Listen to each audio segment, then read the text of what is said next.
지난 시간에 앞부분을 아 이거 성능이 별로 안 좋구나. 지난 시간에 앞부분을 조금 했을 텐데 다시 한번 리뷰를 해봅시다. 뭐 이런 것들은 그냥 기본적인 사항이니까. 자, 우리가 프로그램, 사람하고 컴퓨터가 사용하는 정보의 표현 방법이 다르다고 그랬죠. 그래서 사람은 자연어를 사용하고 컴퓨터는 기계어를 사용한다고 그랬죠. 여기서 얘기하는 0과 1이 곧 기계어에 해당되는 거죠. 실제로는 뭐예요? 전기적인 상태, 그렇죠? 전기적 상태, 즉 전압에 의해서 표현이 되는 거죠. 그래서 컴퓨터의 언어는 기계어이고 사람은 자연어, 즉 우리가 사용하는 문자 체계를 이용해서 프로그램을 작성을 한다는 거죠.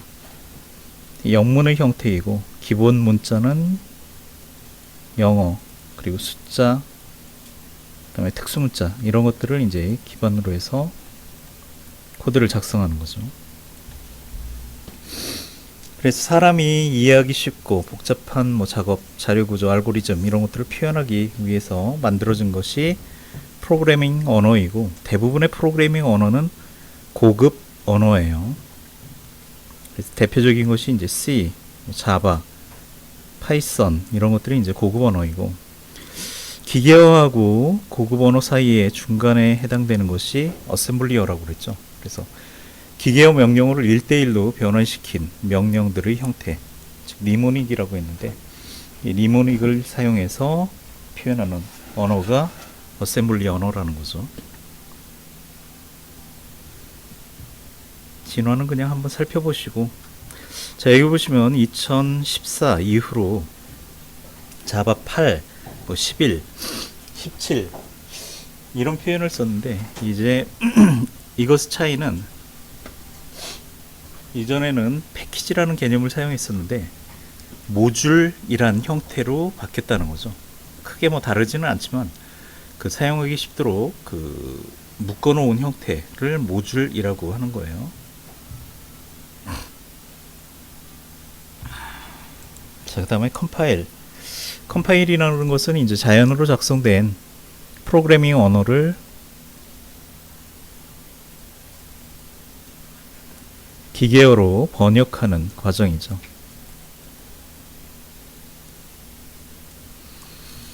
번역을 하는 형태는 컴파일 방식이 있고 인터프리터 방식이 있다고 그랬어요. 컴파일 방식은 통째로 처음부터 끝까지 완벽하게 문법 틀린 거 하나 없이 오탈자 하나 없이 완벽하게 작성하면 번역해주는 형태라고 그랬죠. 인터프리터 방식은 한 줄씩 입력하면 줄 단위로 번역해주는 형태. 그래서 초보자는 인터프리터 방식이 편하다고 그랬어요. 자, 여기 보시면 소스라는 것이 있는데 소스 파일, 즉 우리가 프로그래밍 언어, 자연어를 이용해서 작성한 프로그램을 소스 파일이라고 부르는 거죠. 이 속에 들어있는 것을 소스 코드라고 그래요. 소스 코드. 소스 파일, 소스 코드는 우리가 읽을 수 있다는 거죠. 읽고 의미를 파악할 수 있는 것이고 얘를 번역하면, 즉 컴파일을 하게 되면 기계어 코드로 변환이 되는 거죠. 자, 그랬을 때 컴파일에 따라서 생성되는 파일의 형태가 다른데 자바 같은 경우는 이제 소스 파일, 이 앞에 있는 것이 소스 파일이죠. 그래서 .java 라는 확장자가 붙고 C 같은 경우는 .c, C++ 같은 경우는 .cpp 라는 확장자가 붙는 거죠. 자, 그랬을 때 자바는 컴파일을 하면은 .class 라는 바이트 코드가 생성이 되고 C 같은 경우는 단계가 조금 복잡해요. 그래서 중간에 오브젝트 파일, 순수하게 소스 파일만 이진 기계어 코드로 바꾼 오브젝트 파일이라는 것이 생성이 되고 이 오브젝트 파일만으로는 그 실행이 안 돼요. 왜 그러냐면 그 속에 포함되어 있는 라이브러리 이런 것들이 그 추가가 돼야지만 완벽한 코드가 되기 때문에, 완전한 코드가 되기 때문에 그것을 추가하는 이 다음 단계가 링크예요.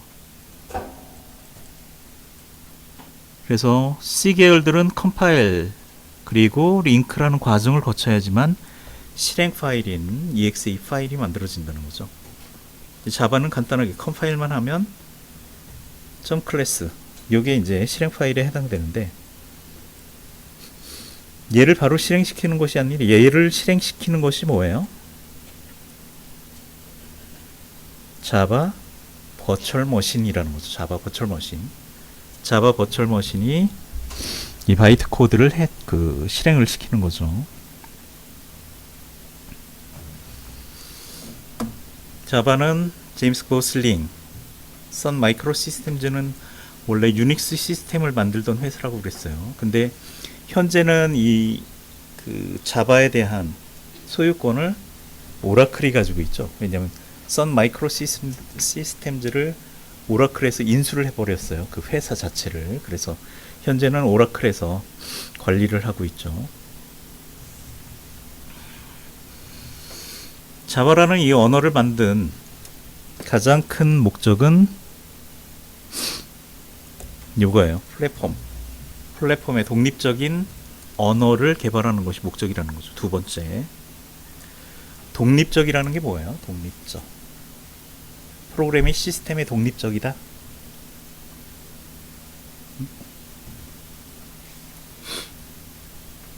여러분들이 경제적 독립을 하게 되면 부모님의 간섭을 덜 받겠죠. 그렇죠? 플랫폼 독립적이라는 얘기는 뭐예요?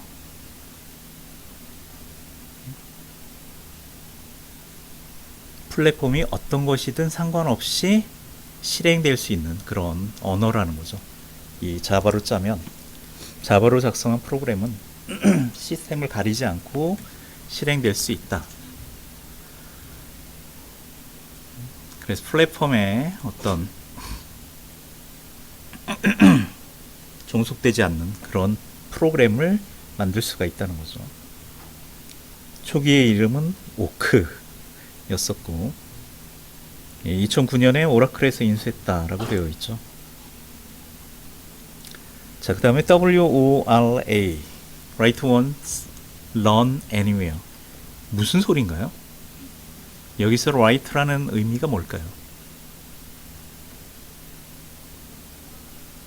write once. 프로그램 작성하는 행위를 write라고 한 거예요. 그래서 프로그램을 한 번 짜면 anywhere, 어떤 플랫폼에서도 실행이 가능하다 라는 의미로 사용이 된 거죠. 그래서 플랫폼의 독립적인 언어이기 때문에 플랫폼 가리지 않고 자바 버추얼 머신만 설치되어 있으면 프로그램 하나 가지고 다 돌릴 수 있다는 얘기죠.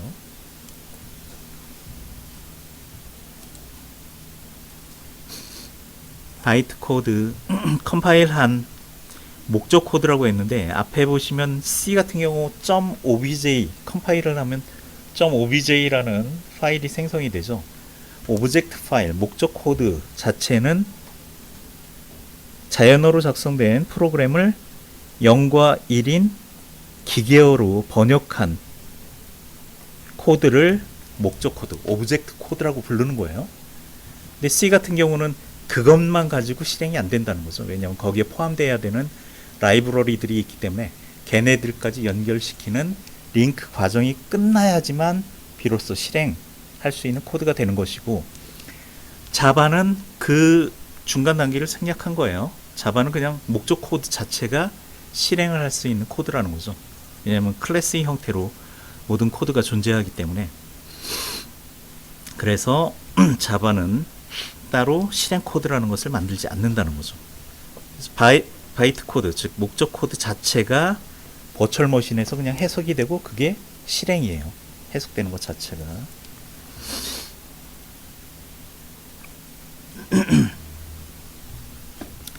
자, 플랫폼 종속성, 즉 C라는 언어 자체는 예를 들어서 맥에서 실행되는 프로그램 없죠. C 같은 경우는 다 윈도우즈 상에서 실행되는 프로그램들이죠. 그래서 맥이라든지 아니면 뭐 윈도 그 노트북 혹은 뭐 인베디드 이런 거에 그 일반 PC용 프로그램을 만들어 버리면 이런 데에서는 실행이 안 된다는 거죠. 그래서 C 같은 경우는 따로따로 만들어줘야 돼요. 모든 플랫폼에 대해서. 노력과 시간과 노력, 비용이 그만큼 많이 들겠죠. 그렇죠.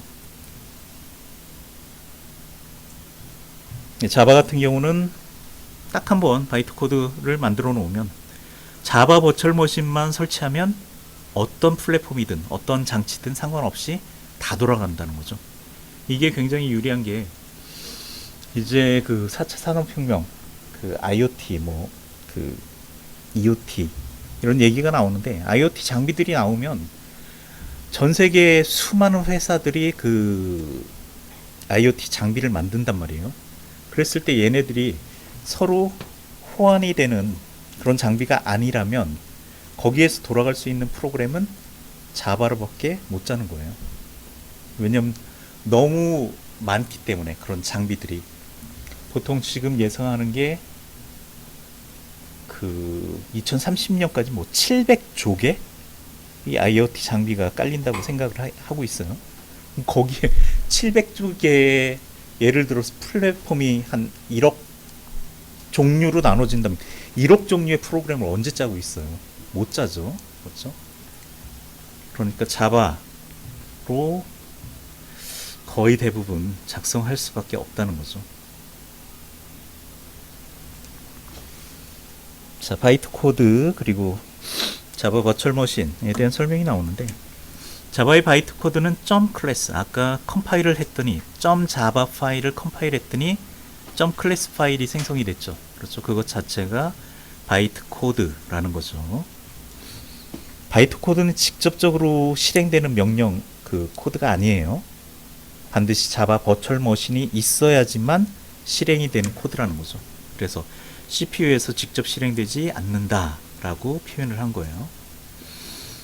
자바 버추얼 머신 얘도 그 프로그램이에요. 이것도 프로그램의 일종이라는 거죠. 그래서 플랫폼에 따라서 자바 버추얼 머신의 종류는 달라지지만 그 플랫폼에 자바 버추얼 머신을 설치하게 되면 어떤 자바 프로그램도 다 실행할 수 있다는 거죠. 당연히 이 자바 버추얼 머신은 우리가 만드는 것이 아니라 오라클에서 만들어서 제공하는 거예요. 플랫폼 종류별로.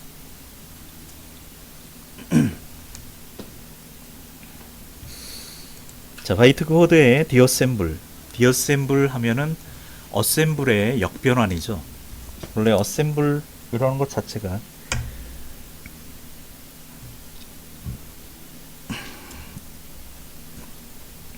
어떤 코드가 있으면 기계어 코드가 있으면 이것을 어셈블리 언어로 변환을 시킬 수가 있어요. 혹은 어셈블리어를 기계어 코드로 변환할 수 있다는 거죠. 그랬을 때 어셈블리어를 기계어로 번역하는 것을 그냥 어셈블리라고 하죠. 반대로 기계어로 작성되어 있는 것을 어셈블리어로 변환하는 것을 디어셈블이라 하는 거예요. 디어셈블. 그래서 바이트 코드를 텍스트로 볼 수 있게 변환하는 작업. 왜냐하면 바이트 코드는 기계어로 번역된 0과 1로 번역된 코드이기 때문에 우리가 직접적으로 읽을 수는 없다는 거죠. 그것을 우리가 읽을 수 있는 형태, 텍스트로 변환하는 작업이라는 거죠. 그래서 어셈블리어 명령의 형태로 기계어 코드를 변환하는 것이 디어셈블이고 자바에서는 그거를 지원해 주는데 디어셈블 하게 되면 이게 바이트 코드라는 의미죠. 바이트 코드가 여기에 나와 있는 코드들이 어셈블리 그 명령들이에요. 그래서 어셈블리어로 번역이 된 거죠.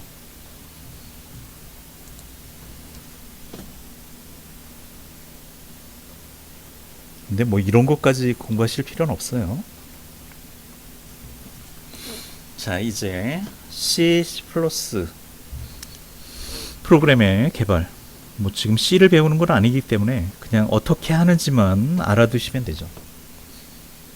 .c 요게 이제 소스 파일인데, 소스 파일은 자연어로 작성된 프로그램, 소스 프로그램이죠. 프로그램이고, 소스 파일, 이 속에는 소스 코드가 들어있는 거죠. 얘는 메모장에서 그냥 읽어볼 수 있어요. 열어가지고. 자, 이것을 기계어로 번역을 하려면 컴파일이란 과정이 필요하고, 컴파일을 하게 되면 파일들의 속이 원래는 C 언어인 그 C 언어의 명령 이런 걸로 if then 어쩌고 저쩌고 이런 식으로 그 작성되어 있는 것이 0과 1이란 값으로 바뀐다는 거죠. 기계어 형태로. 그런데 여기에 라이브러리 함수, 얘가 추가가 되어야 되기 때문에 얘를 추가하는 링크 과정이 필요해요. 링크를 거쳐야지만 비로소 실행이 될 수 있는 exe 파일이 생성이 되고, 초기의 소스 파일은 .c 혹은 .cpp 라는 확장자를 가지고 있죠. 기계어로 번역된, 즉 C 소스 코드 하나가, C 파일 하나가 오브젝트 하나, 파일 하나로 1대1 번역이 되는데, 그때 확장자가 obj예요. obj. 그러니까 예를 들어서 A라는 C 소스 코드, B라는 C 소스 코드, D라는 C 소스 코드를 가지고 프로그램을 하나 만들었다면, 얘를 컴파일을 하면 각각에 대한 오브젝트 파일이 생성이 된다는 거죠. A.오브젝트, B.오브젝트 이런 식으로. 그런데 얘는 실행할 수 있는 파일이 아니고 얘네들을 다 묶어서 하나의 실행 파일을 만드는 거죠. 그랬을 때 중간에 라이브러리 함수를 포함을 시키는 거죠. 이렇게 하면 프로젝트 이름 .exe 실행 파일이 만들어져요. 이런 형태이고, 자바 같은 경우는 오브젝트 파일, 여기 보시면 오브젝트 파일이 있지만 오브젝트 파일이란 그 형태가 클래스, .클래스 파일이죠. 근데 따로 자바에서는 라이브러리 파일들을 포함을 직접 시키지 않기 때문에, 왜냐하면 자바 API라고 그래서 따로 그 라이브러리들을 클래스 타입으로 제공을 하고 있기 때문에 필요할 때마다 사용을 하는 거예요, 얘는. 그래서 실제 실행 코드에는 포함되어 있지 않고, 실행 코드를 실행하다 보면은 필요한 경우가 있으면 라이브러리 그 클래스를 불러다 쓴다는 거죠. 그렇기 때문에 따로 링크라는 과정 없이 그냥 자바 버추얼 머신에서 각각의 클래스들이 실행이 되는 거예요. 그러다 보니까 C 같은 경우는 링크 해가지고 이 라이브러리를 사용하든 안 하든 그냥 실행 파일 속에 다 포함되어 있는 거죠. 그래서 프로그램의 크기가 커질 수밖에 없다는 거죠. 하지만 자바 같은 경우는 프로그램 속에 필요하면 API에서 그냥 불러다 쓰면 되고, 필요하지 않으면 그냥 안 쓰는 거니까 프로그램 자체가 가벼울 수밖에 없어요. 프로그램의 용량이 작다는 거죠. 그래서 적은 메모리로 실행되는 그런 임베디드 시스템, 그 포털 모바일 쪽 그런 분야에서 많이 사용을 할 수가 있다는 거죠.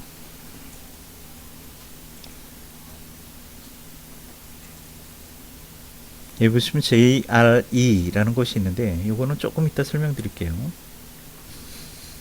자, 그래서 C하고 자바 비교한 것이죠. 자바는 그냥 .클래스, 오브젝트 파일, 즉 바이트 코드라고 하는 오브젝트 파일이 그대로 실행이 되는 거죠. 자바 버추얼 머신에서. C 같은 경우는 컴파일 그리고 링크를 거쳐야지만 실행 파일이 만들어지고, 이 실행 파일은 CPU에서 실행이 되는 거예요. 얘는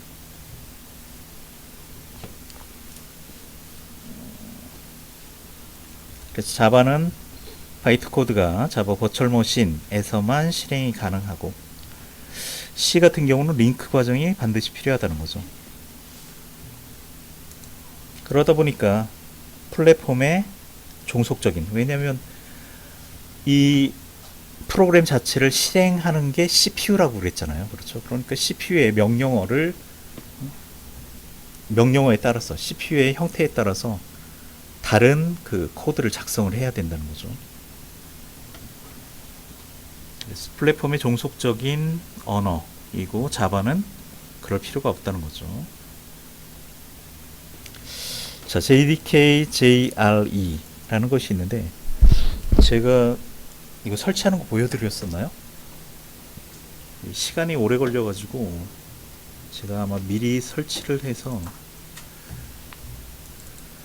자, 자바를 사용하시려면 딱 두 가지 프로그램이 필요한데 이클립스라고 하는 통합 개발 환경이에요. 얘는 그리고 JDK 요게 이제 자바의 컴파일러 그리고 JRE 뭐 이런 것들이 들어있는 거죠. 버추얼 머신. 여기에 컴퓨터가 좀 특성이 희한해가지고 여기서는 이클립스를 먼저 깔고 JDK를 설치해야지만 설치가 되더라고요. 설치하는 방법은 간단해요. 이클립스도 얘네들이 이제 설치 프로그램이기 때문에 더블 클릭하면 인스톨러, 설치하는 프로그램이 이 중에 Eclipse IDE for Java Developers 얘를 선택하시면 자바 개발자에게 필요한 형태로 설치가 되는 거예요. 이클립스 같은 경우 검색창에서 이클립스 다운로드 하면은 그 사이트가 나오죠. 그냥 다운받아서 설치를 하시면 되고, JDK 같은 경우는 이제 자바 디벨롭먼트 킷 해가지고 버전들이 쭉 계속 나오는데 현재 제가 마지막으로 본 게 24였는데 25가 나왔는지 모르겠어요. 어쨌든 어떤 버전을 설치하셔도 이 교재에 있는 모든 코드가 다 실행 가능하다는 거죠. 그래서 저는 22를 설치했는데 이 설치를 했을 때 설치하는 방법은 똑같아요. 더블 클릭하고 이미 인스톨 돼 있다고 나오죠. 더블 클릭하고 그냥 인스톨 시키면 되는데 문제는 이 컴퓨터에서는 시간이 한 30분 넘게 걸리더라고요. 설치하는데. 어쨌든 설치하면 되고, 대신 환경 변수라는 것을 설정해 줘야 돼요. 이 환경 변수는 자바 프로그램을 어디에서 그러니까 여기서 얘기하는 어디에서라는 것은 이 컴퓨터 내의 어떤 폴더에서도 실행이 가능하도록 자바 프로그램의 위치를 등록시켜 주는 게 환경 변수거든요. 얘를 등록하는 방법은 이거 주의하셔야 되는데, 찾기에서 반드시 환경, 이것 때문에 처음에 고생 많이 했었어요. 한 칸 띄고 변수를 써줘야 돼요. 이거 띄어쓰지 않으면 못 찾아요. 예전에는 이런 게 제어판을 통해 가지고 쉽게 찾을 수 있었는데 윈도우즈 버전이 업데이트 되면서 얘네들을 다 꽁꽁 숨겨놔 가지고 찾기가 요즘엔 더 힘들어졌어요. 어쨌든 환경 변수 편집 누르면 이런 창이 뜨는데, 이 밑에 보시면 환경 변수라고 있죠. 환경 변수 클릭하시고 밑에 시스템 변수라는 게 있는데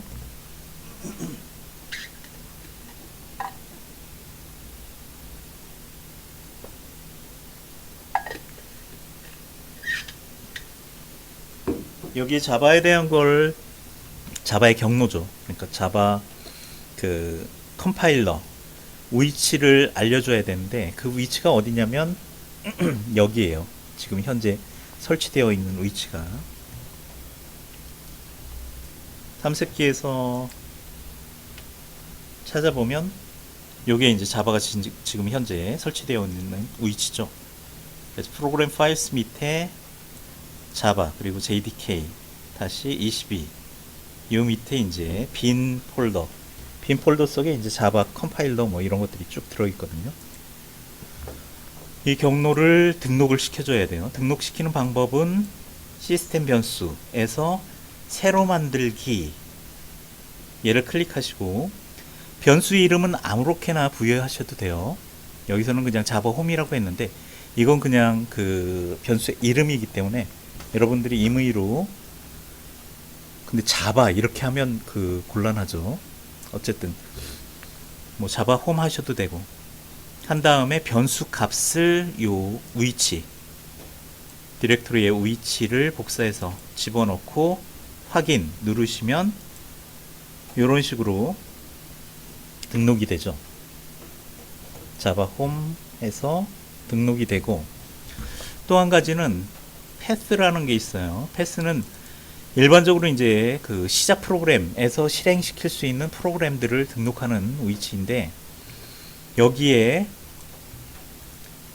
조금 전에 자바 홈이라고 그랬잖아요. 그렇죠?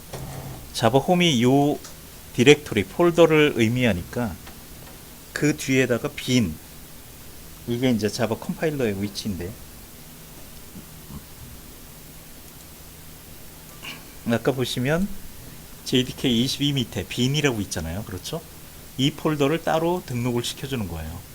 시작 위치. 그래서 앞에는 이 경로의 이름 앞뒤에 퍼센트 붙이고 그 다음에 빈 붙인 이 이름을 등록을 시켜주는데 등록시키는 방법은 원래 없던 거니까 새로만 만들기를 누르면 이렇게 빈칸이 나타나고 이 이름을 그대로 쭉 입력하시면 돼요.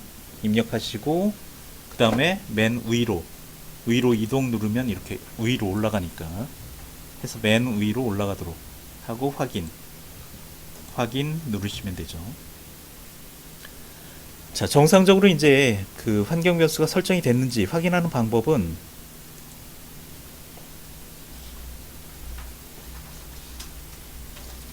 cmd 하면은 커맨드 윈도우 명령창 옛날에 도스의 흔적인데 명령창이라는 것을 실행을 시키시고 여기에서 자바 컴파일러가 실행이 되는지를 확인하시면 돼요. 그래서 자바 컴파일러 버전을 확인해 보면 뭐야? 아, S가 두 개가 났네.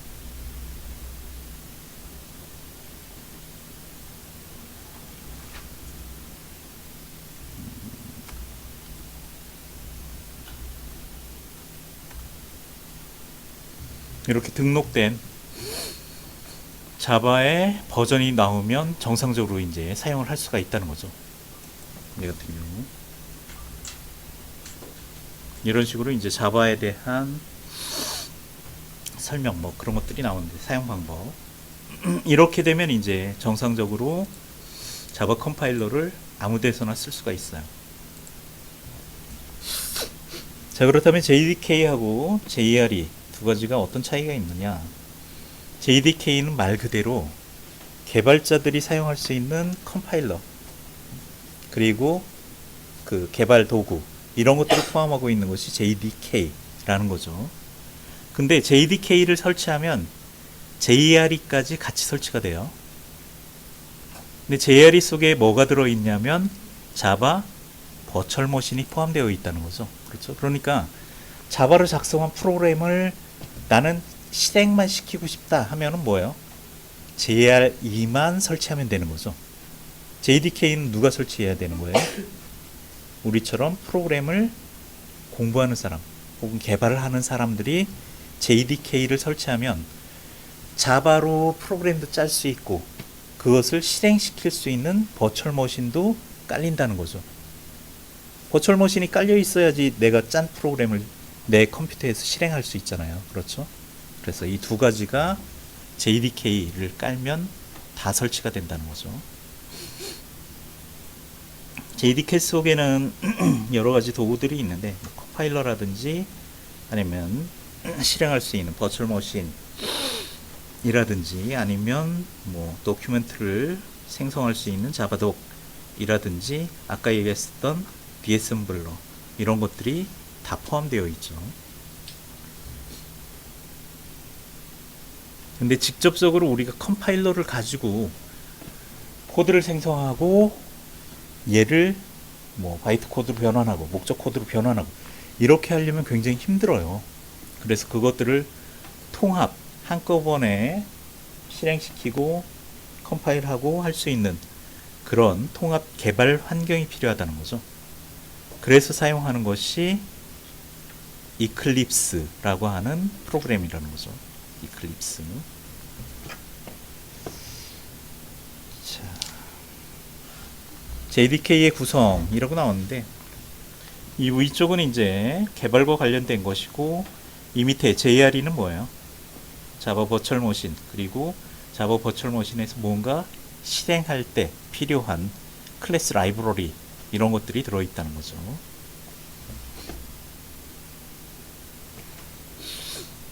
설치한 후 디렉토리 구조, 각 디렉토리에 이런 내용들이 들어있다라는 거예요.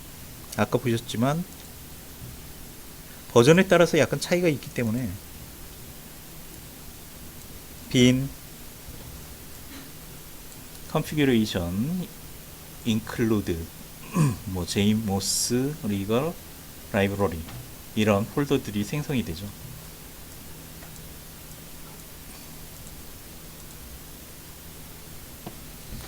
자, 그렇다면 자바 오라클에 들어가면 자바를 다운로드 받으려고 할 때 자바의 그 버전이 세 가지 종류가 있어요. 에디션이 SE라는 것이 있고 ME 그리고 EE라는 것이 있는데 SE는 스탠다드 에디션이에요. 표준 배포판. MI는 마이크로 배포판. 그리고 E는 엔터프라이즈. 자, 그랬을 때 우리는 그냥 표준 배포판을 설치하시면 되죠. 미 같은 경우는 보통 인베디드 쪽에서 이제 그 조그만 그 타이니 OS를 써야 되는 그런 시스템에서 주로 사용하는 것이고, 특징은 작은 메모리가 작을 때 이런 것들을 처리할 수 있는 형태라는 거죠. 엔터프라이즈 같은 경우는 이제 대규모 그 프로그램이나 뭐 인터넷 기반의 그런 컴퓨팅 시스템 이런 것들을 개발을 할 때 사용할 수 있는 플랫폼이고, 당연히 스탠다드 에디션은 무료 배포판이죠.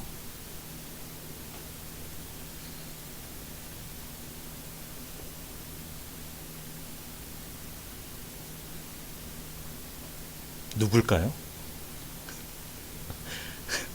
나는 누구?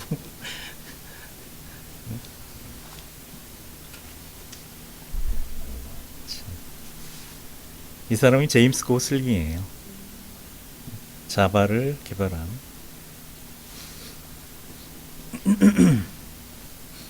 자바 API 같은 경우는 이제 애플리케이션 프로그래밍 인터페이스. 인터페이스 하면은 그런 의미는 아니지만 여기서는 이제 클래스 라이브러리들을 포함해가지고 다른 프로그램들을 쉽게 구현할 수 있도록 도와주는 그런 라이브러리 클래스의 형태죠. 예전에는 이제 그런 것들을 패키지 형태로 만들었었는데, 패키지로 만들면 이 패키지가 특정 목적으로 만들어지는 패키지이다 보니까 중복되는 클래스들이 다른 그 패키지에 들어갈 수가 있어요. 그래서 그런 것들이 이제 다 풀어서 목적별로, 모듈별로 그 클래스를 나눴다는 거죠. 그래서 아까 모듈화 시켰다는 것이 그 얘기예요.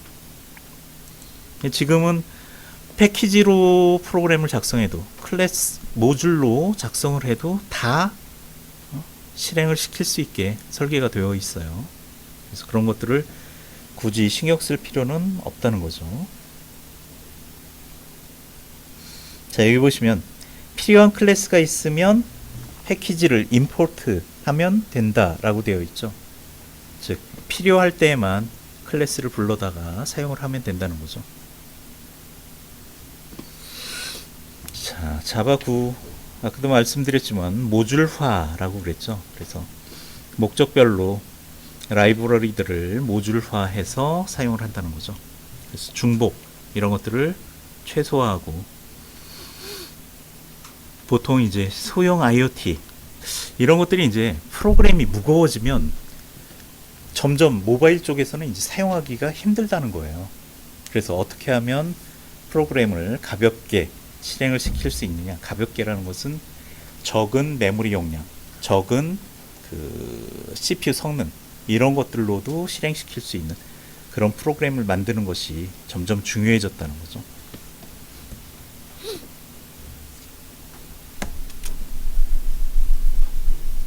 그래서 자바 9부터 플랫폼의 모듈화를 시작했고, 그런 모듈들이 이제 JMOS라고 해서 이 디렉토리 밑에 모듈의 형태로 제공이 된다는 거죠.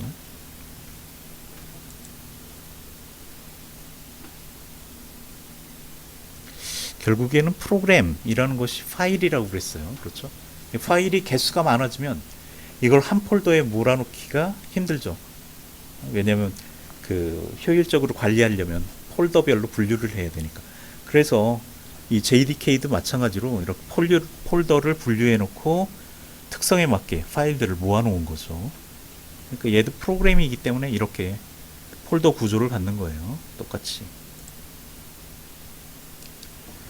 자바에서 필요로 하는 클래스에 대한 정보를 우리가 온라인상에서도 얻을 수가 있는데 그 자바 온라인 API 문서라는 거죠. 자, 이거 같은 경우는 어디로 들어가야 되나?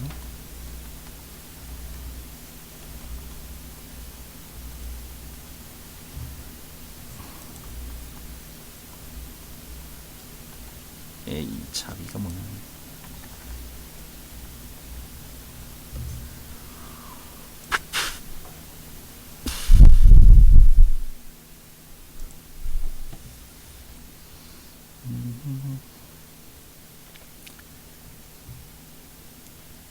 이게 뭐 거의 분기마다 그 사이트의 모양이 바뀌어가지고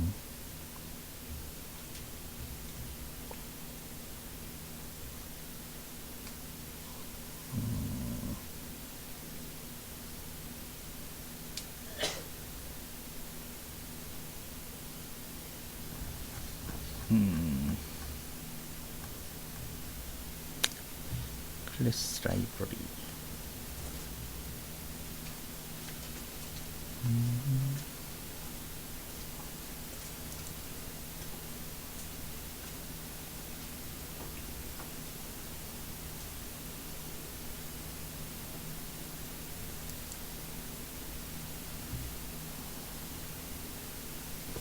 자바 아카이브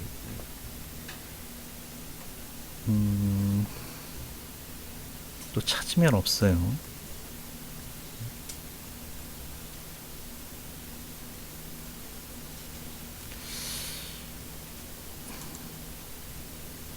여기 있을까? 온라인으로 지원되는 게 있는데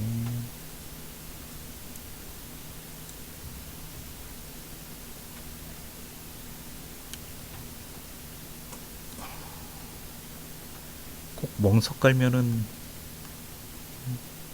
안 보이죠. 못 찾겠다.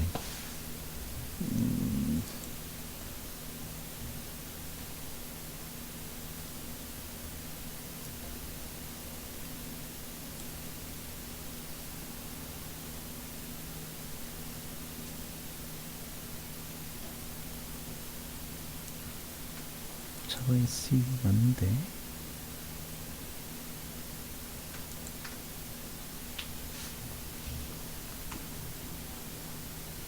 아 여기 있네. 응? 여긴 또 언제 들어간 거예요? 온라인 도큐멘테이션, 즉 여기 지금 들어간 게 어디로 들어갔냐면 여기였나요? 또 복잡해가지고 첫 화면에서 오라클 JDK 하고 자바 다운로드 밑으로 내리면 릴리즈 인포메이션에서 온라인 도큐멘테이션이 있죠. 얘를 누르게 되면 API 도큐멘테이션이 있고 이게 이 형태죠. 그렇죠? 그래서 클래스 라이브러리에 대한 그 정보를 온라인 도큐멘테이션을 이용해서 얻을 수가 있어요.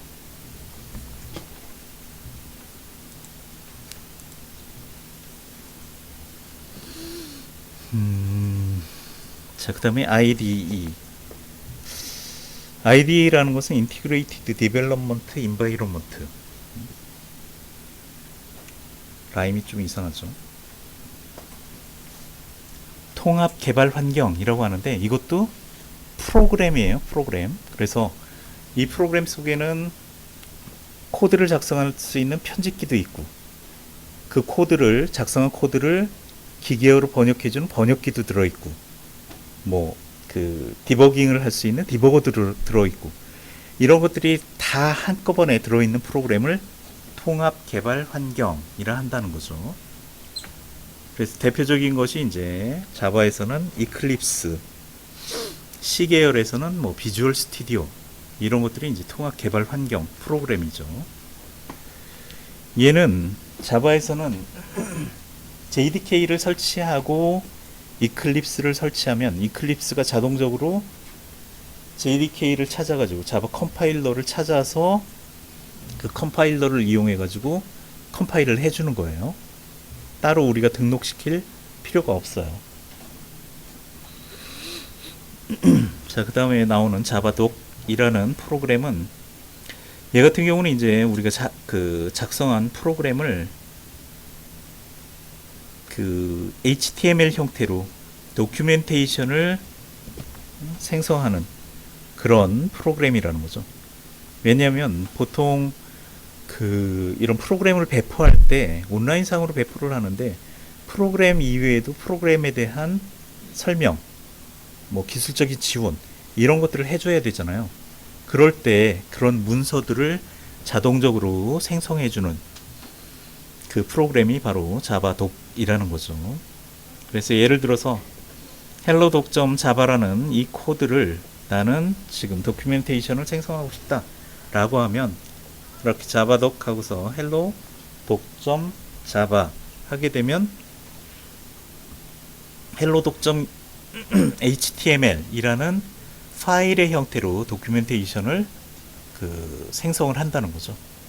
그래서 이 도큐멘테이션 내용을 보시면 이게 이제 hello.html 그 문서인데 뭐처럼 보여요? 조금 전에 보았었던 API 도큐멘테이션처럼 생겼죠. 그렇죠? 그래서 내가 짠 프로그램 속에 들어있는 클래스들은 무엇이고, 뭐 어떤 그 주석 같은 게 있으면 그런 주석까지 첨부해서 설명하는 형태로 이렇게 문서를 작성해 준다는 거죠. 이런 거는 이제 상업적인 목적으로 나중에 여러분들이 프로그램을 만드시게 되면 활용하시면 좋겠죠. 자, 그 다음에 자바 프로그램 개발. 이제 우리가 자바 프로그램을 작성을 해서 실행을 시켜봐야 되는데, 여기서는 이제 코드에 대한 설명부터 먼저 나와요. 어떻게 작성하는지를 우선 봅시다.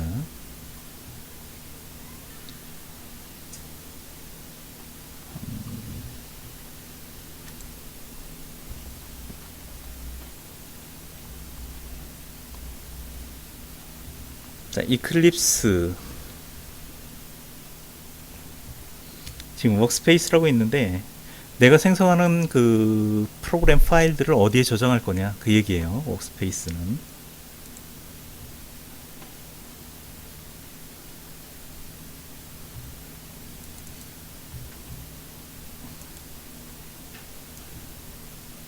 자, 이 프로그램이 이제 이클립스라는 프로그램의 모양인데,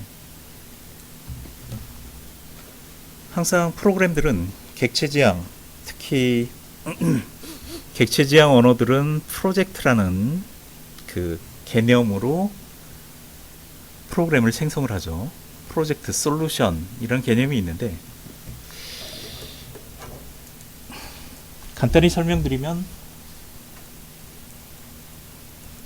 솔루션이 더 큰 개념이에요. 이 속에는 여러 개의 프로젝트들이 존재할 수 있다는 거죠. 여러분들이 쉽게 이해할 수 있는 구조가 오피스예요. 오피스라는 프로그램이 있는데 오피스 자체가 프로그램인가요? 아니죠. 오피스는 솔루션이에요. 그래서 오피스라는 프로그램이 있고 이 속에 뭐예요? 워드도 있고 엑셀도 있고 파워포인트도 있죠. 그렇죠? 요 하나하나가 실행되는 프로그램이잖아요. 그렇죠? 그러니까 이 오피스를 개발할 때에는 솔루션 오피스를 개발하는데 그 속에 프로젝트 워드, 프로젝트 엑셀, 프로젝트 파워포인트가 존재하는 거죠. 그래서 각 프로젝트마다 뭐예요? 실행 파일들이 하나씩 만들어지는 거죠. 그래서 똑같은 개념으로 우리가 프로그램을 개발할 때에도 솔루션이나 프로젝트라는 개념을 사용하는데 보통의 경우 이제 프로젝트마다 프로그램이 하나씩 만들어진다고 생각하시면 돼요. 그래서 이 이클립스에서도 마찬가지로 처음에 해야 되는 게 뭐냐면 new 파일 어떤 걸 만드느냐 그랬을 때 항상 프로젝트 속에 어떤 클래스 파일 자바 소스 파일을 만들어야 되니까 가장 먼저 생성해야 되는 것은 프로젝트죠. 그래서 new의 자바 프로젝트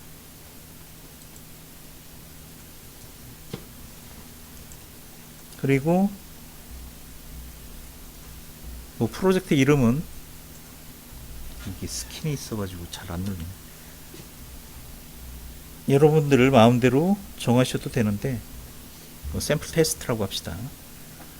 프로젝트 이름 생성하고 여기 보시면 자바 SE 22라고 되어 있죠. 아까 제가 그 설치했었던 JDK 버전이 얼마였어요? 22였죠. 그렇죠? 걔를 불러다가 쓰겠다는 얘기예요. 이클립스가 그래서 자동으로 이제 그 연결이 되어 있기 때문에 따로 설정을 해주실 필요가 없고 프로젝트 이름 정한 다음에 만약에 자바가 여러 버전이 그 설치되어 있으면 그 중에 선택을 하실 수가 있어요. 여러분들이 피니시 누르시면 이렇게 프로젝트 폴더가 생성이 되죠. 패키지 익스플로러라고 되어 있는데 일종의 그 탐색기라고 생각하시면 돼요. 그래서 이 속에는 JRE는 아까도 말씀드렸지만 뭐예요? 버추얼 머신에서 필요로 하는 라이브러리, 클래스 이런 것들을 포함하고 있는 JVM, 자바 버추얼 머신 이런 것들을 이미 가지고 있잖아요. 그렇죠? 그래서 그런 것들 관련된 묶음이고 우리는 이쪽은 거의 손댈 일이 없다는 거죠. 대신 SRC 뭐의 약자일까요? 이게 SRC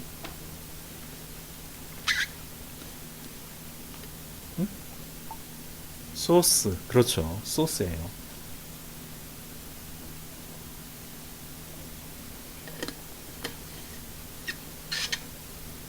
소스 파일을 여기에 생성을 한다는 거죠.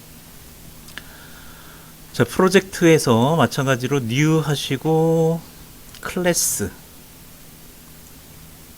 프로젝트에서 클래스를 생성한다고 하면 뭐뭐점 클래스라는 것은 우리가 자바 소스 파일을 컴파일하면 생성되는 것이 클래스라고 그랬죠. 그렇죠? 그래서 자동적으로 얘가 어떻게 생각하냐면 소스 파일을 생성하려고 하는구나 해서 여기에 클릭되어 있지만 샘플 테스트에 클릭되어 있지만 지금 폴더의 위치가 뭘로 되어 있어요? 그 밑에 있는 그렇죠. 소스 밑으로 생성이 된다는 거죠. 소스 밑으로.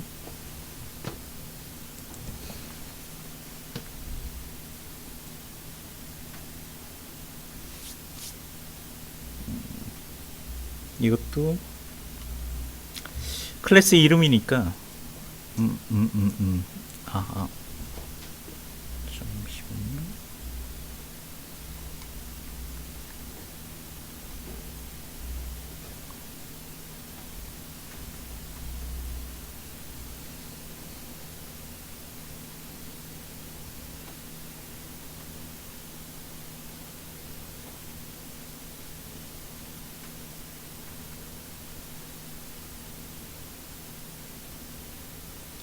상관이 없을 텐데. 자, 클래스 이름을 정하고 그 다음에 여기 보시면 public static void main 이라고 되어 있는데, 기본적으로 이제 모든 클래스는 한 개의 메인 메서드가 필요하기 때문에 얘를 체크하시는 게 편해요. 요거를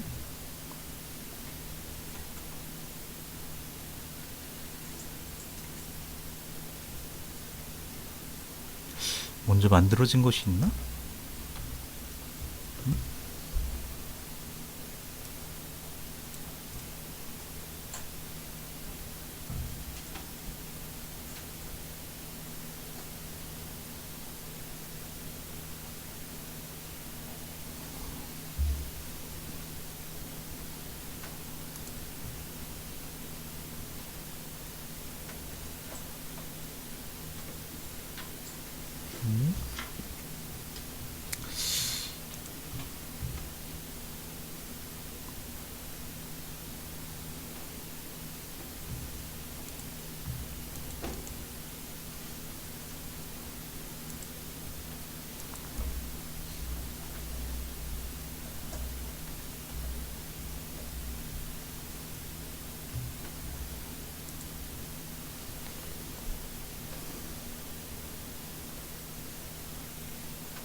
희한하네. 아까는 멀쩡히 잘 됐었는데.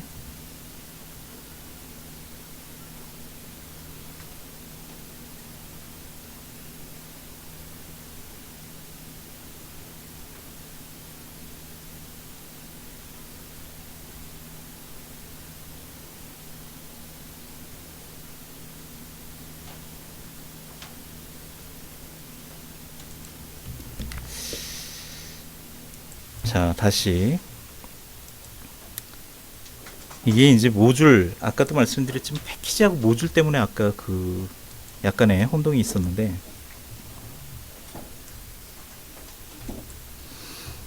자, 프로젝트를 생성할 때 주의하실 점은, 프로젝트 제로원이라고 합시다. 지금 여기에 만들어진 그 폴더들이 많아가지고 같은 이름을 쓰면 또 문제가 생기니까, 프로젝트 1 하고 피니쉬를 하면 여기에서 소스 파일을 만들 때 그냥 소스 파일을 만들면 오류가 발생을 해요. 왜냐면 아까도 말씀드렸지만 패키지 기반으로 생성되는 경우가 있기 때문에 패키지를 먼저 만들어주고, 프로젝트 밑에 이런 식으로 패키지를 만들어주고 패키지 밑에서 클래스를 만들어주면 정상적으로 생성이 된다는 거죠. 그래서 책 속에 있는 코드 hello 2030, 그리고 여기 첫 번째 public static void main, 얘 같은 경우는 이제 모든 클래스 속에 포함이 되기 때문에 체크를 하시는 게 편해요. 피니쉬 이렇게 하면 패키지 이름은 프로테스트. 패키지라는 게 결국에는 이제 그 파일들이 관리되는 그 폴더거든요. 그래서 프로테스트라는 폴더를 만들고 그 속에 클래스를 생성을 한다는 거죠. 클래스의 이름은 hello 2030이고, 항상 어떤 그 소스 파일이든지 반드시 public으로 시작하는 클래스가 한 개는 있어야 돼요. 왜냐하면 이 퍼블릭의 의미가 외부에서 접근할 수 있는, 이것을 접근 지정자라고 하는데, 이 퍼블릭 접근 지정자가 있어야지만 그 클래스에 접근을 할 수가 있다는 거죠. 자, 그리고 주의하실 점, 퍼블릭으로 선언된 클래스의 이름은 파일의 이름과 동일해요. 그래서 보시면 hello 2030.java 라고 파일이 생성이 됐죠. 그렇죠? 즉 외부에서 아까도 말씀드렸지만 .java라는 이 파일이 컴파일이 되면 확장자가 뭐가 된다고 그랬어요? 점 클래스. 그렇죠. 그래서 hello 2030이라는 클래스가 만들어지는데 실제로 그 코드 속에서는 뭐예요? 이 클래스가 그 대표 클래스가 된다는 거죠. 그래서 얘를 통해 가지고 이 속에 있는 다른 멤버들의 접근을 할 수가 있는 거죠. 그렇기 때문에 이 퍼블릭 클래스 속에 메인, 항상 프로그램은 메인이라는 이 메서드가 가장 먼저 실행되는 그 위치예요. 그래서 메인이란 메서드가 반드시 필요하고, 메인 메서드도 퍼블릭, 외부에서 접근을 할 수 있게 퍼블릭으로 선언이 돼야 되고, 스태틱은 정적이란 표현인데 나중에 이제 설명드리겠지만 이게 조금 어려운 개념이에요. 그래서 정적으로 메인 메서드가 선언되어야지만 그 첫 실행 위치가 된다는 거죠. 어쨌든 요거는 이제 딱 정해진 틀이기 때문에 어떤 그 클래스를 생성할 때에도 이런 형태로 만들어주면 되는 거죠. 자, 이 메서드 같은 경우는 이제 요 중괄호에서 시작해서 이 중괄호, 요 사이에 이제 실행 코드들을 작성을 하는 거예요. 그래서 교재에서는 여기에다가 뭐 n equal 2030 그리고 시스템 아웃 프린트 hello 플러스 n 이거를 작성을 했는데, 요 슬래시 두 개인 것은 주석이고 얘는 필요가 없죠.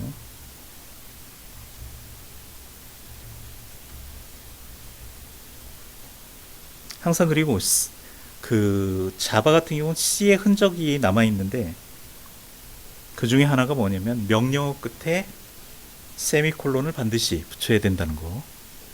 명령어 한 줄마다.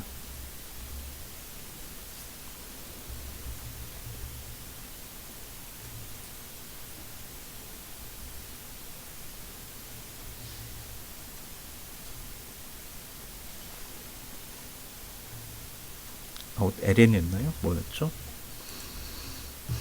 프린트.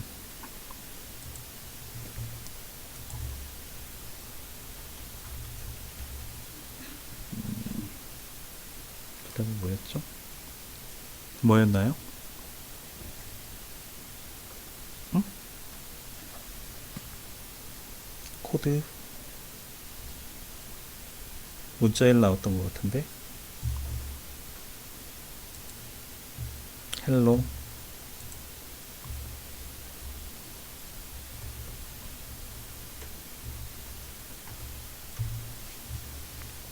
자, 이런 형태로 작성을 했죠.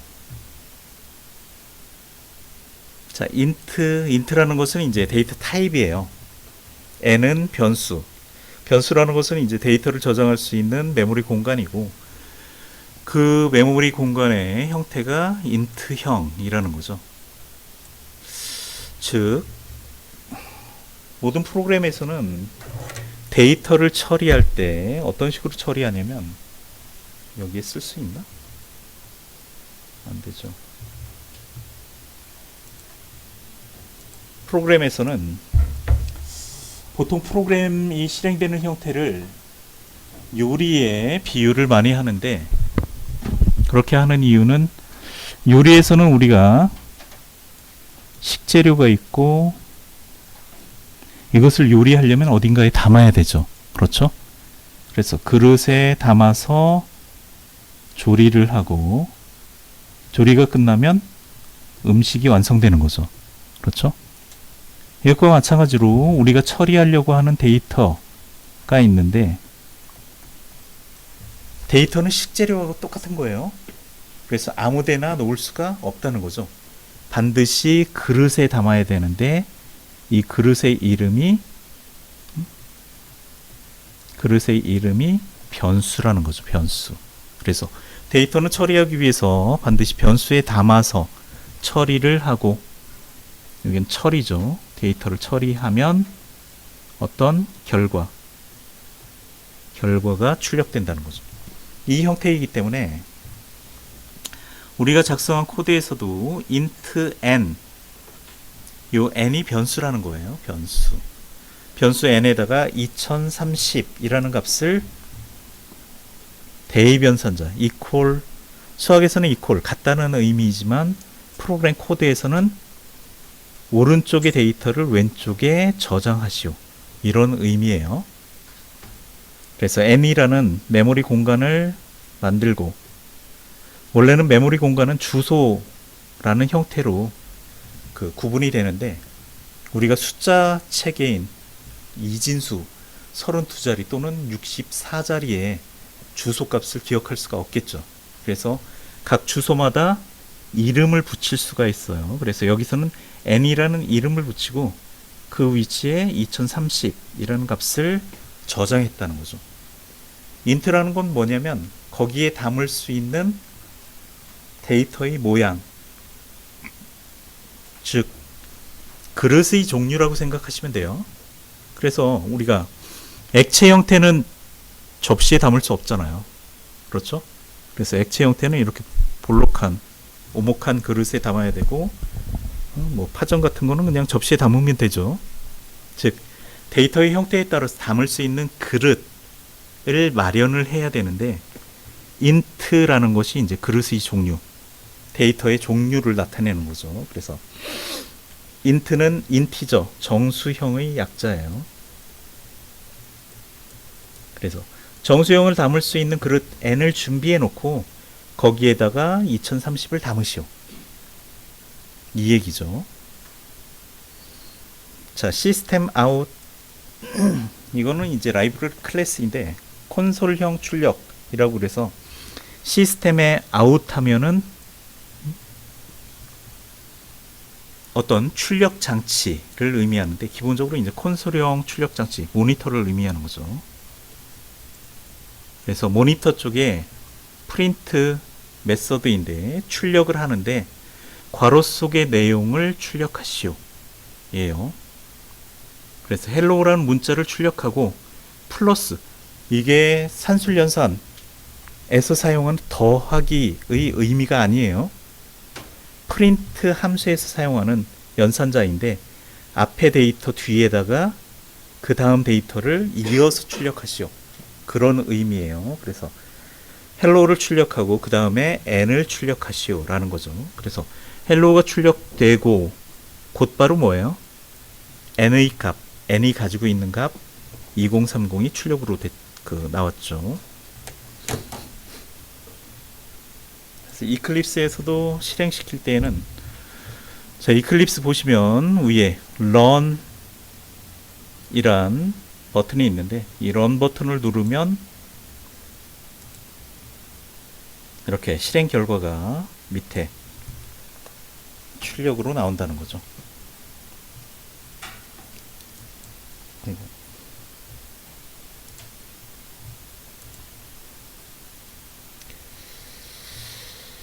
자, 자바 응용의 종류라는 것은 이제 프로그램을 어떤 종류를 짜느냐, 그 얘기죠.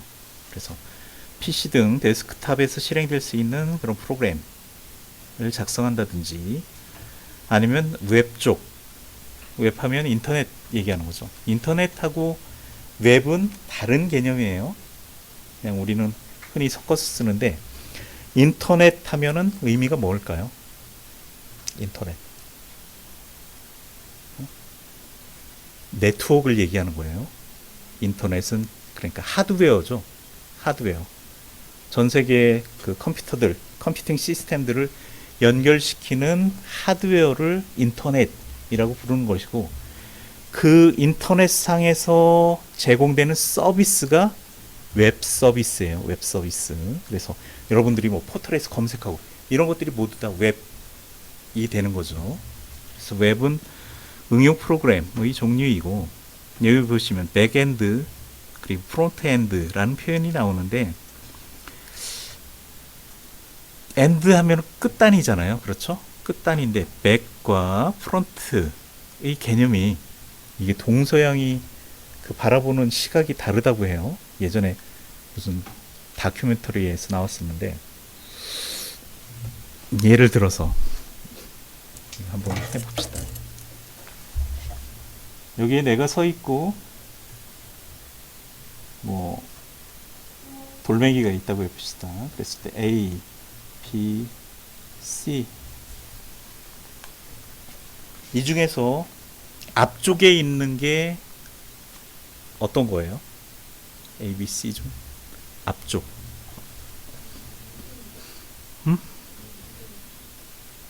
A?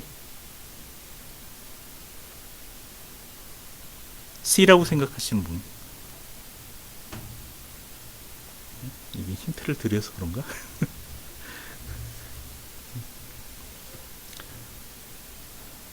요게 앞쪽이에요. 나를 기준으로 해서 앞과 뒤를 따지는 거죠. 원래 이 반응이 아닌데. 그래서 이쪽이 프론트라는 거죠. 프론트. 그러니까 웹상에서 어떤 프로그램을 작성하는데 나와 가까운 쪽의 프로그램은 프론트 엔드예요. 웹 프론트 엔드. 그리고 나에게서 멀어지는 쪽, 이게 백이 된다는 거죠. 그러니까 나에게서 멀은 쪽은 어딜까요? 쉽게 얘기해서 내가 네이버에 접속을 하는데 나의 가장 가까운 건 뭐예요? 네트워크 장비 중에 내 컴퓨터죠. 내 컴퓨터가 내 코앞에 있잖아요. 그렇죠? 그리고 나에게 먼 쪽은 어디예요? 서버 쪽. 그렇죠? 네이버 서버가 먼 쪽에 있는 거죠. 그렇죠? 그래서 백엔드 하면은 먼 쪽, 서버 쪽의 프로그램. 그래서 웹상에서 웹사이트라고 했는데 이게 이제 서버 쪽이죠. 서버 쪽에서 실행되는 그런 프로그램들을 백엔드라고 하고, 프론트엔드 하면 내 코앞에서 실행되는 프로그램들. 그래서 내 컴퓨터에서 예를 들어서 네이버에 접속한다. 그때 필요한 프로그램이 뭐예요? 크롬이나 뭐 이런 것들이 있죠. 브라우저라고 하는 거. 그게 프론트엔드예요. 브라우저가.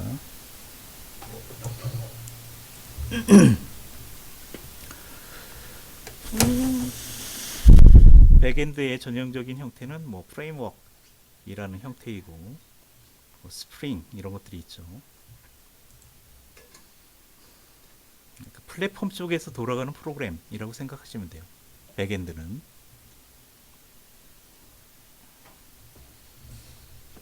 그 다음에 웹 이외에도 뭐 모바일이나 인베디드 쪽에서도 사용을 할 수가 있죠. 자바의 특징 몇 가지가 있는데 중요한 것들이 뭐냐면, 아까도 말씀드렸지만 플랫폼 독립성, 이게 중요한 특성이죠. 또 한 가지는 여기 캡슐화, 클래스로 캡슐화, 그리고 퍼블릭, 즉 접근 지정자. 물론 다른 언어에도 흉내를 내서 접근 지정자라는 것이 있지만, 특히 자바는 캡슐화와 접근 지정자를 이용해 가지고 보안성이 뛰어나다는 거죠. 함부로 내가 작성한 클래스에 아무나 들어오지 못하게 막을 수가 있다는 거예요. 그렇기 때문에 특히 웹 인터넷상에서 모바일 쪽에서 많이 사용을 하는 거죠. 보안성이 높기 때문에. C 계열은 태상적으로 문제가 있었어요. 왜냐하면 C라는 언어 자체가 1970년에 이 언어가 만들어졌고, 이 당시에는 네트워크나 인터넷이라는 개념이 거의 없었다는 거죠. 그러다 보니까 뭐 해킹이나 보안 이런 쪽을 신경을 안 쓴 거예요. 언어 자체가. 하지만은 자바는 아까 몇 년도였어요? 1995년. 그렇죠? 이때는 이미 인터넷, 네트워크 이런 것들이 퍼져 있는 때였기 때문에 언어 자체를 설계하면서도 그때 보안이라는 것을 염두에 두고 만들었다는 거죠. 그래서 다른 언어보다 보안성이 뛰어나요. 자바가.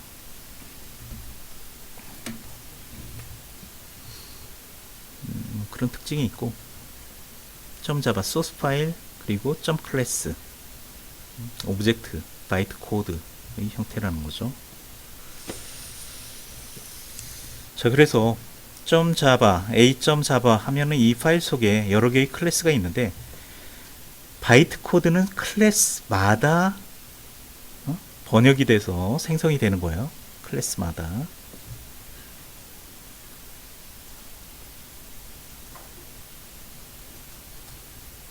그리고 이런 것들이 이제 모여 있는 것이 이제 패키지라는 개념이 된다는 거죠. 그랬을 때 여기에 있는 다른 클래스들에 접근을 하려면 외부에 접근이 가능한, 외부에서 접근이 가능한 퍼블릭 클래스를 통해서만 들어가게 되어 있는 거예요. 자바는. 그렇기 때문에 보안성이 뛰어나다는 거죠. 함부로 멤버 데이터, 멤버 클래스 이런 것에 접근을 할 수가 없다는 거죠. 뭐 실행 코드 배포 이런 것들이 나오는데 뭐 이런 것까지 아실 필요는 없고, 여기 보시면 메인 메소드, 자바도 C의 파생어이기 때문에 이 메인이란 메소드를 만들었는데 C에서도 마찬가지, 자바에서도 마찬가지, 이 메인 메소드가 프로그램의 시작 위치가 된다는 거죠. 시작 위치.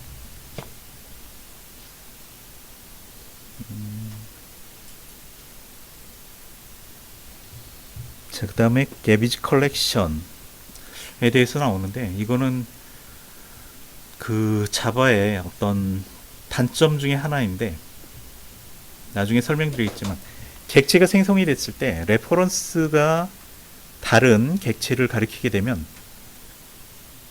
그 레퍼런스가, 예를 들어서 A라는 객체가 있고 얘를 가리키던 레퍼런스가 있는데 이 레퍼런스에 대변선자를 이용해 가지고 다른 객체를 가리키게 하면 얘의 연결이 끊어지면서 얘가 쓰레기 데이터, 개비지라고 하는데 개비지가 된다는 거죠. 근데 이게 그 운영체제 그 적절히 얘를 삭제시키면 괜찮을 텐데 이게 개비지인지 판단을 못해요. 그렇기 때문에 프로그램이 실행되면 실행될수록 개비지 데이터가 어떻게 되겠어요? 점점 메모리를 잠식해 간다는 거죠. 그래서 주기적으로 이 개비지 컬렉션을 통해서 개비지 데이터들을 제거를 시켜줘야 돼요. 요즘 핸드폰은 어떤지 모르겠는데 저 같은 경우는 서비스 센터 갔더니 그 직원이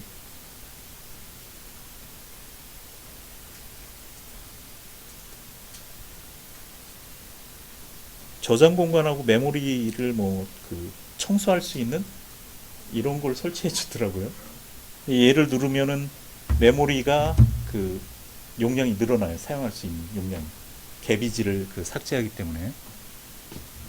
그런 게 이제 그 자바의 그 단점 중에 하나라는 거죠.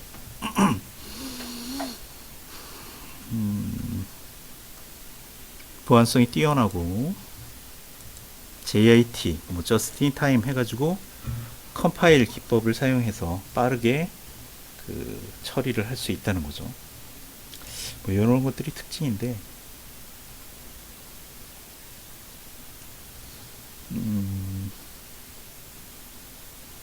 자세한 내용은 뒤에서 또 나올 거예요. 자, 오늘은 여기까지 합시다. 혹시 오늘 배운 내용 중에서 질문?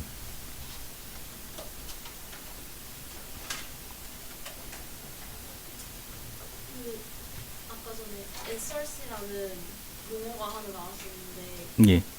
정확한 소리가 궁금합니다. 요거? 네. 소스? 그냥 자동으로 예, 생기는 폴더예요. 이거 자체가. 그래서 이 프로젝트 속에 우리가 만들고 싶은 그런 그 파일들을 이 밑에 만들어주면 되죠. 또 다른 질문? 자, 오늘 녹화한 이 파일은 제가 그 이 클래스에 올려 드릴 거예요. 질문 없으신가요?